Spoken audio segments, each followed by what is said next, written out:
you would know that Angel Reese has just been suspended for the entire season and fined over $1.2 million for what she just did, as she was caught saying the Z word on live TV. Caitlin Clark, she will be missing Friday's game due to her continued groin injury, and Angel Reese has been suspended for Friday's game after getting assessed a technical foul Wednesday night for pimp slapping Aaliyah Edwards. Angel Reese is suspended, which means she won't suit up when the Chicago Sky face the Indiana Fever, and the timing could not be worse. Angel Reese receives her 8th tech, which will prohibit her from playing against the Indiana Fever.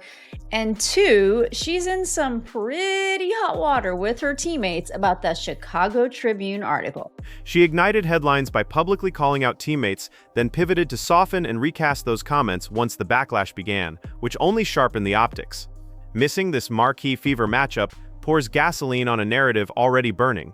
Is this a rookie misstep snowballing out of control, or is Angel already buckling under the weight of her own words?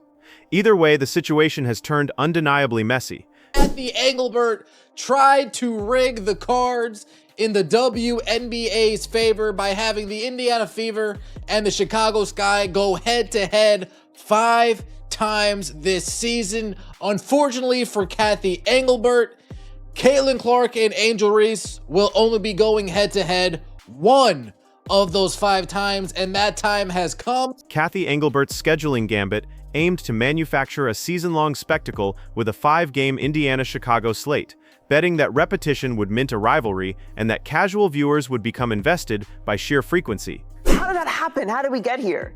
What she just said, the national championship game. We were not talking about Caitlin Clark before Angel Reese walked up to her, did this. Lads, Angel Reese is currently about to be suspended. She has 7 technical fouls on the season. And if this was last season, in a 44-game season, she would have already been suspended. She would have already been suspended. And it is genuinely one of the funny things about this is that her fans are arguing that none of the texts are warranted. They are all warranted. And why was Angel Reese missing Friday night's game? Oh, just your casual suspension. The approach felt like programming a block of syndicated reruns, familiar faces on a loop, easy to market, light on variety, in the hope that fans would keep tuning in because the same 2 brands kept colliding. That strategy assumed continuous availability of the headliners and tidy storylines. Reality answered with attrition, controversy, and injuries that undercut the promise right when the league most needed the payoff. Damn, she packed her up, bro. She low-key packed her up. It was so sly. Oh, shoot. Dang, Angel. Man, this is horrible timing if she get this 8th technical. I think they're going to give her a technical. Getting suspended for a game after what she said about her team basically being trash and needing new players, man. Yeah, that's a tech. Dang. So she's going to be suspended. This is all just bad timing, bro. Bad timing. She in her head. That's right. Angel Reese didn't use the front of her hand. Angel Reese went with the back of her hand and bow right across Aaliyah Edwards' head. I will punctured by Clark's lingering groin issue and Reese's accumulation of technicals and disciplinary sit-downs. What was sold as a rivalry played like a flimsy sequel. Billboards big, script thin, more Titanic 2 than Ali Frazier Redux. When a league markets singular star-on-star conflict and can't deliver real overlap on the floor, the gap between promotion and reality widens into cynicism, and even loyal viewers begin to question the premise.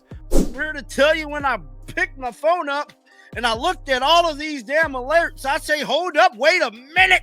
It is looking spooky. Angel Reese got suspended. Angel Reese threw her team under the bus. When the hell did this happen? As for Friday night's absence, it stemmed from a spinning backhand to Aaliyah Edwards. Less about boxing out and angles, more about a theatrical punctuation mark that bled into combat sport imagery. The choice of a backhand read is the most dismissive flourish, the kind of gesture that compresses attitude into a single flick. Her entire team feels attacked by her from comments that she made in a Chicago Tribune article. This is what Front Office Sports is reporting. According to the report, Reese said she doesn't believe her teammates Rachel Bannum or Haley Van Lith are capable of leading a playoff team. Guard Ariel Atkins is another player on the Sky's roster with WNBA championship experience. The moment didn't need slow motion to sting. It only needed a pause and replay to expose a clean arc of wind-up and follow-through that turned a routine tussle into a referendum on intent and control. Guys, Angel Reese roasted the Chicago Sky as a whole, as an organization, as a staff, a collective, and a crew, so bad to the point where it actually gave them some motivation in tonight. Debate erupted immediately. Intent versus accident, malice versus sell, genuine impact versus flop. In real time, it vanished in a blink.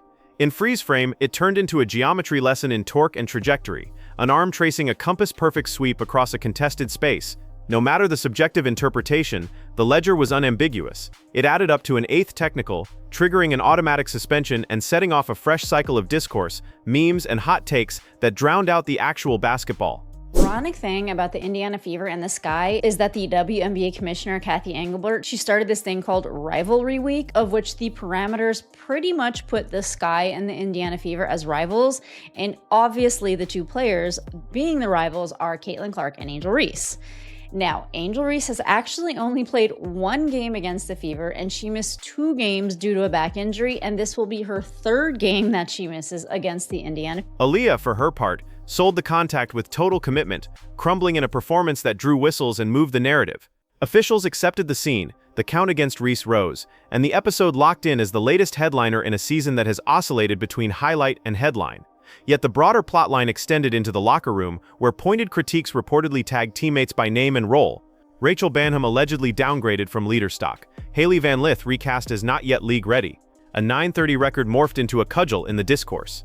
The team's season framed as a cautionary tale, while the tone from within carried the chill of a top-down audit delivered from a shaky perch.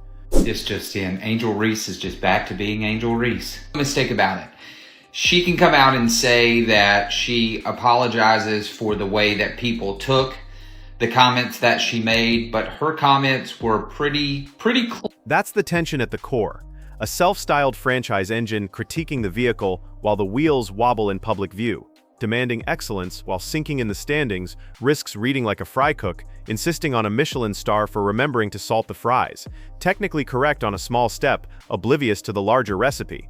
The result is a portrait of a group with more headlines than habits, more viral moments than shared identity, more post-game quotes than consistent defensive shell or late-game clarity. So the rivalry stands conspicuously hollowed, missing the centerpiece confrontations the hype demanded. The franchise savior narrative doesn't reconcile with a locker room in triage, and the commissioner's showcase concept lands like satire when availability and discipline undercut the script. The presumed solution, upgrade the roster, won't mend a culture that communicates via subtweets and press conference barbs. What's absent looks more like mediation, norms, and trust than another shooter. The improvised team session, folding chairs in a circle, awkward prompts, HR energy humming, felt less like bonding and more like triage, with players asked to process being called washed before the microphones cooled. Then arrived the apology tour, right on schedule with the familiar cadence. Didn't mean it like that. Words taken out of context, private apologies issued, love for teammates affirmed. But itemizing colleagues by role and shelf life stretches the limits of misconstrued, and it's hard to square a rhetorical pivot with receipts that sound like verdicts. Ariel Atkins stepped into the gap as an advocate, invoking the weight of a heavy crown on a 23-year-old, yet that metaphor sagged under the strain of turnovers, missed rotations, and the day-to-day grind of team defense, screening angles, and timing, all the unglamorous habits that actually carry crowns when the lights dim. Baby, one thing Angel Reese knows how to do is get the internet going. For those that don't know, an article was released today by the Chicago Tribune featuring Angel Reese, and she was basically just talking about the state of the Chicago Sky, her hopes in the offseason, and basically just putting pressure on the front office in regards to building a championship team around her. But maybe the funniest part in all of this is the comparison between what the league wanted and what they actually got. From the front office vantage, the Reese acquisition had the shape of a marketing layup: tickets, jerseys, chatter, national buzz. What arrived instead looked closer to a Bravo subplot. Veterans side-eyeing, rookies dragged into feuds, and a first-year head coach aging in dog years while diagramming sets that no one hears over the static. Tyler Marsh seemed poised to cultivate a system and culture. Instead, he inherited a grease fire with weekly flare-ups and a syllabus of locker room group therapy, where the hardest work role clarity, communication rules, film accountability gets drowned by the constant hum of the discourse machine. League optics in a compact competition demands swift response. Discipline was inevitable once angles were parsed and counts tallied. The unintended casualty was the marquee Clark-Reese chapter, undermining the narrative the schedule tried to script. In an ecosystem this small and competitive, weaknesses blare like brass, and Chicago's flaws, fragile cohesion, brittle trust, porous defensive accountability, erratic late-game execution, and a tendency to turn strategy sessions into storylines, march loudly down the corridor, drowning out any incremental progress on the practice floor. The crown versus jester juxtaposition lingers because it captures a truth about image and substance. Today the callouts land on Banham and Van Lith. Tomorrow they can find another target, because habitual critique spreads if accountability isn't mutual and grounded in shared standards. Keep walking that path, and Reese becomes a paradox, the player everyone tunes in to watch, and the teammate many hesitate to join, highlights without chemistry, stat lines without silverware, gravity without glue. The more a team leans on conflict for motivation, the more it risks cementing conflict as identity, and conflict rarely scales into championships. Pressed into action as if I wasn't already. The NFL returns tonight. Praise baby Jesus.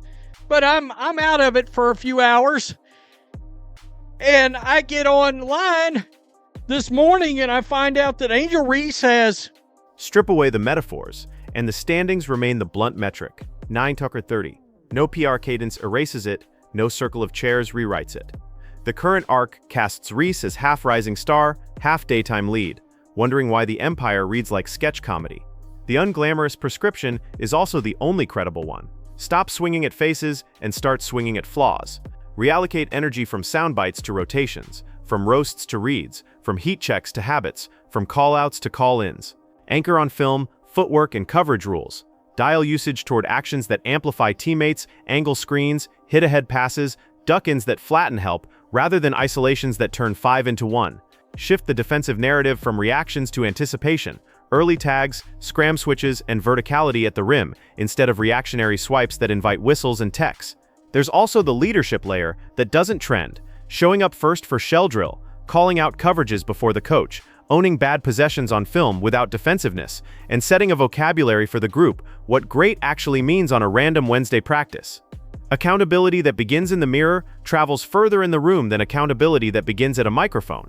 The paradox of modern stardom is that the loudest messages often land worst. The most transformative messages arrive in quiet, consistent, boring ways. Early help, strong corner discipline, 2-foot finishes, box outs that erase second chance variance. Online this morning and I find out that Angel Reese has, for lack of a better way of putting it, shit all over her teammates. Or as some people might call it, drown her teammates.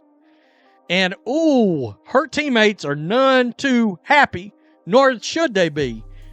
If the crown truly is heavy, set it down long enough to build the posture that can carry it without wobbling, habits that travel, communication that binds, standards that don't need a microphone to be heard. When the mechanics click, angles on the dive, timing on the Spain backscreen, low man discipline, weak side stunts married to rotation maps, the storylines shrink to fit the scoreboard rather than the other way around. And with that, the rivalry can migrate from a press cycle to the hardwood, where it belongs. Not as a blooper reel with a marketing overlay, but as a contested series of possessions defined by reads, counters, and resolve. Because that is the quiet secret beneath the noise. Rivalries aren't scheduled into existence, they are earned by competitive memory sets that worked last time and get countered, matchups solved then resolved, spacing puzzles that evolve quarter to quarter until someone blinks. If Reese wants the weight and the wattage, the path is narrower and sturdier than the discourse suggests. Fewer press conferences, more paint touches, fewer declarations, more deflections, fewer heat checks, more hockey assists. The league's cameras will still find the drama, but if the work is honest, the drama will trail the basketball rather than smother it. Until then, the arithmetic rules, suspensions subtract, injuries subtract, headlines that outpace habits subtract, and subtraction doesn't birth rivalries, it starves them. The rewrite begins when addition returns, of discipline, of cohesion, of plays that invite the next teammate into advantage. Only then does the crown sit without slipping, the schedule's gambit makes sense, and the sequel earns something the original script forgot to demand, substance heavy enough to hold the hype,